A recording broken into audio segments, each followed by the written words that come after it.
Like most things, it's going to be about balance. So a good story is going to have both showing and telling, whether you're talking about interiority or any other writing tool. But giving us an inside look at how your character is subjectively processing information is not optional. So you do have to include that, and from there, it's just about finding the right balance. Welcome to the Fiction Writing Made Easy podcast. My name is Savannah Gilbo, and I'm here to help you write a story that works. I want to prove to you that writing a novel doesn't have to be overwhelming. So each week, I'll bring you a brand new episode with simple, actionable, and step-by-step strategies that you can implement in your writing right away. So whether you're brand new to writing or more of a seasoned author looking to improve your craft, this podcast is for you. So pick up a pen and let's get started. In today's episode, we're going to talk about interiority. And the reason I wanted to talk about this topic today is because it's one of the biggest things I see missing from the drafts I edit. And I wanted to share some light on this topic so that you can make sure you're including enough interiority in your work in progress or in your next draft. Now, before we dive in, I want to mention that I kind of set the stage for this episode back in episode number 82. And I now realize that not all podcast players use episode numbers. So if you're not listening on Apple Podcasts, you can search for the title of the episode. It's called Show Don't Tell What This Advice Really Means in any other podcast player. I'm also going to link to that episode in the show notes for easy access as well. But essentially in that episode, I talked about how if you want to evoke emotions in your readers, you have to show your characters emotional reactions to things. And there are three main ways to do this. Number one, you can tell readers what a character is feeling so you can name the emotion. Number two, you can show emotions via body language, bodily sensations, or physical tells. And number three, you can show emotions via interiority, aka including your character's thoughts, feelings, and subjective interpretations of events on the page. And as I mentioned in that episode, this third method is the most impactful. And this is really what we're going to dig into more in today's episode. So let's start off by talking about why interiority is important. And I want you to consider this. Novels are the only storytelling medium that invite us into someone's mind and allow us to follow along as that person makes sense of what's happening. As that character makes sense of what's happening, so does the reader. That's what makes novels special. That's what makes readers go to novels when we have so many other choices for entertainment. So this kind of on-the-page processing is what it means to write interiority. And if you leave it out of your novel, readers are going to feel cheated because that's what they come to novels for. So there's no way around it. If you want to write the kind of stories that move readers and create lasting emotional resonance, then you have to become a master of writing interiority. And I'll tell you something I've noticed. Once you understand what interiority is, and once you practice writing it into your draft, you're never going to look back. I see this in my clients and students all the time. It's one of those things that once it clicks into place, you're going to wonder how you ever wrote a story without it. So let's dive in and talk a little bit more about what interiority is.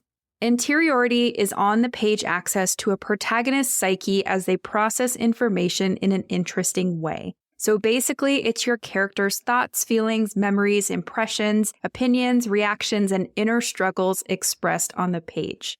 Another way of thinking about this is that it's what a security camera cannot capture. So it's not your character's physical reactions or their dialogue or anything that we can see externally. Interiority is all internal and it's all partial. Now, what do I mean by that interiority is all partial? Well, interiority is rooted in a character's perspective, and no two people's psyches are the same. Everyone experiences emotions in different ways, and everyone has their own unique worldview, values, priorities, hopes, fears, and biases that come into play when processing the world around us, right? So as an example, when you get angry, that might look very different from when I get angry, and our anger might be caused by two very different things. And not only that, but there are many shades of being angry and thousands of different reasons why someone could be angry or whatever emotion you're working with, right?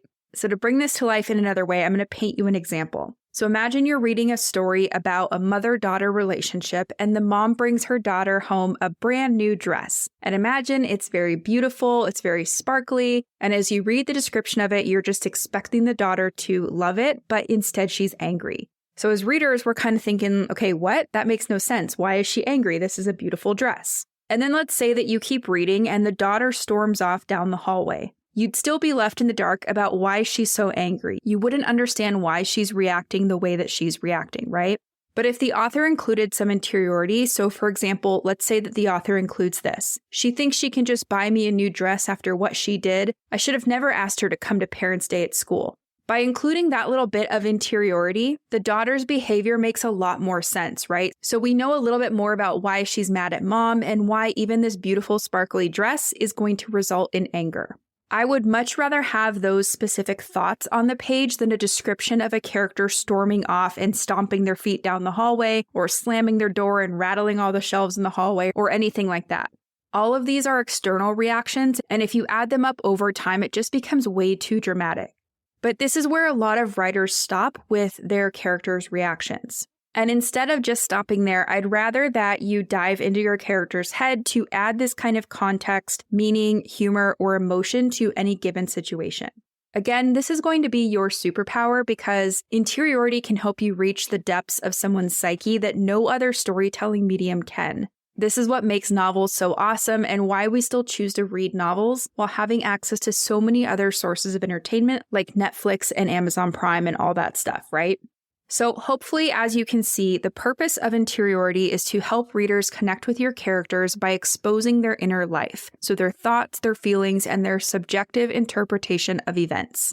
But interiority can also help you do more things, so it can help you reveal who or what a character is paying attention to or not. It can help you show readers why a character is saying or doing something. It can help you establish the intensity of a character's feelings about something that's happening or something that they see. Interiority can help you reveal a character's expectations of what's going to happen both before and after the conflict in a scene occurs.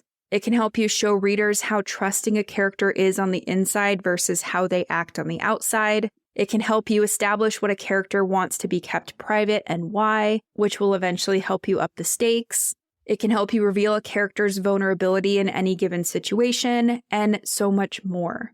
So in other words, with interiority, you can show readers exactly how someone is processing information or all the different layers of how they're processing something, which reveals character.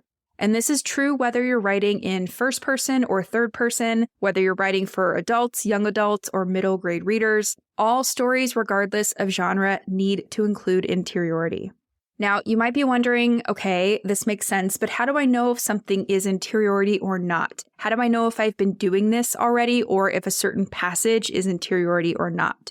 You can ask yourself two questions. First, can a security camera objectively capture what's happening? So if a security camera recorded the moment, could any person in the world watch what's happening and report objectively on the facts? The second question you can ask is this passage neutral? And if you answer yes to both of these questions, that means that the passage is not interiority. So I want to quickly walk through an example of what interiority does and doesn't look like. And I pulled out just a few snippets of text from Ugly Love by Colleen Hoover. And this comes from the first chapter, so there's no spoilers. Okay, so I'm going to give you an example of interiority first. Here we go. This place seems more like a historic hotel than an apartment complex with its expansive columns and marble floors. So this is interiority because it's the protagonist's subjective interpretation of the apartment complex. She's telling us what it seems like, and she's showing us what she's focusing on. So if a security camera was watching her walk through this apartment complex, whoever is watching the footage of that would not be able to know that she thinks it seems more like a historic hotel than an apartment complex, and that she's focusing on the expansive columns and marble floors, okay? So now let's look at something that is not interiority. Here we go. I find the panel and press the button for the 18th floor, then look up at the mirrored wall of the elevator. So this is just neutral movement, right? A camera could record this character pressing the button to the 18th floor, and a camera could show her looking up at the mirrored wall of the elevator. So if this is your first time hearing about interiority, the differences between those passages might feel subtle. If you feel that way, don't worry. I do highly recommend doing an exercise like this with a page from your favorite book and just kind of highlighting in one color what's objective that a security camera could record and that someone could report on objectively versus what is partial or subjective to that character, just to kind of get in the habit of feeling which is which. You can also do an exercise where you compare the interiority in your own work in progress with the amount of interiority that you see in published novels of the same genre. And I would say more often than not, you're going to be surprised to realize that you probably need to add more interiority. This is almost always the case with, I'd say 98% of the drafts that I've edited or coached. So just a fun side note. Okay, so let's shift gears and go into how to write interiority.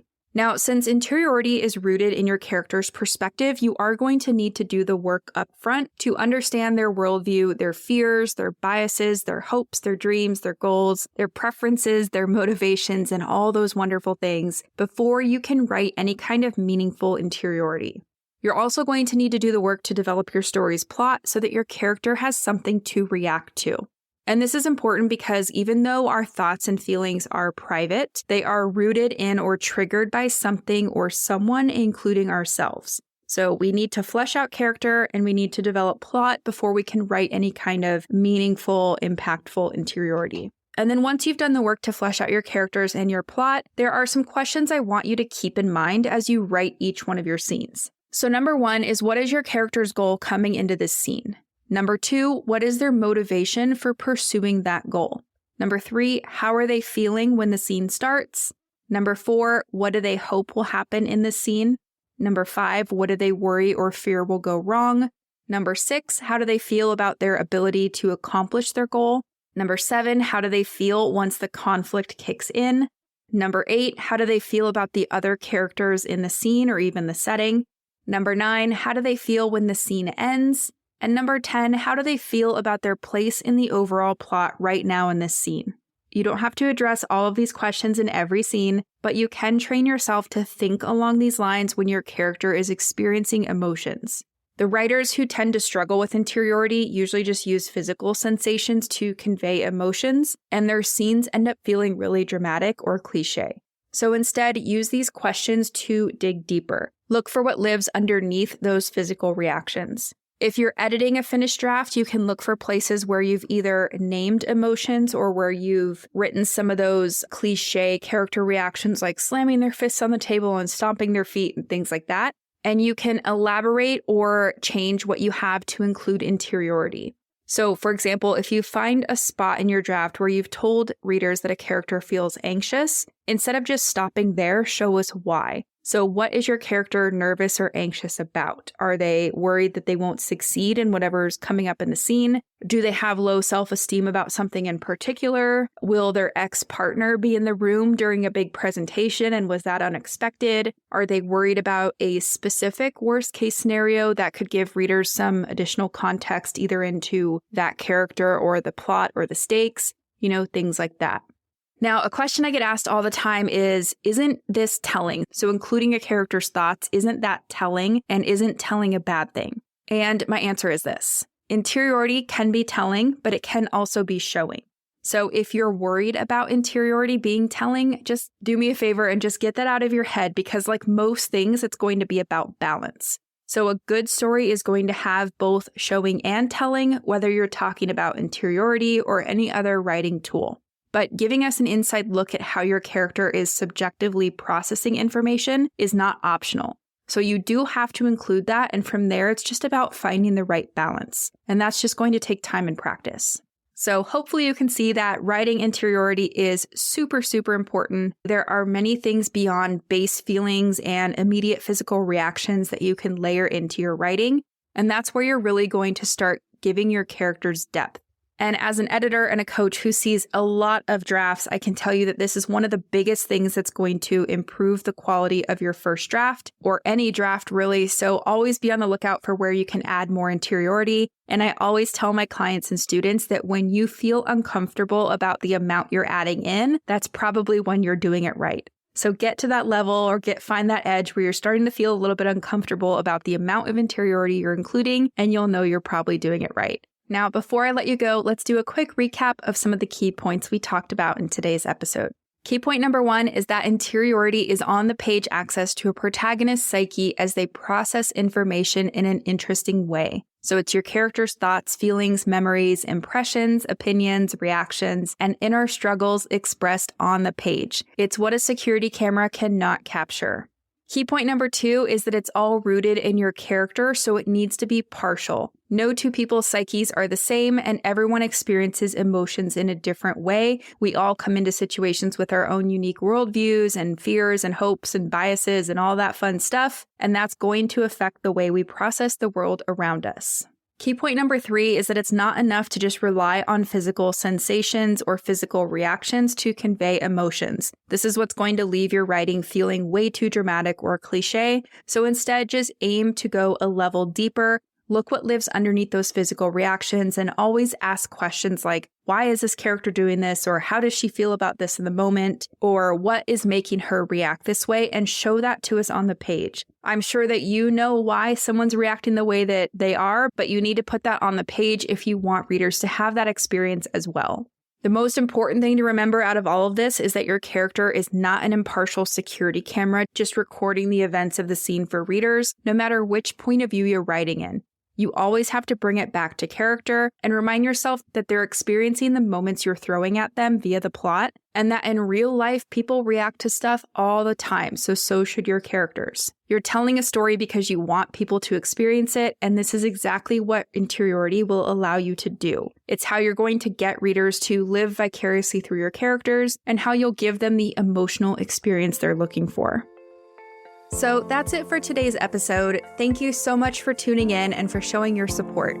If you want to check out any of the links I mentioned in this episode, you can find them in the show notes listed in the description of each episode inside your podcast player or at savannahgilbo.com/podcast. If you haven't done so already, make sure you're following this podcast because there's going to be another brand new episode coming out next week.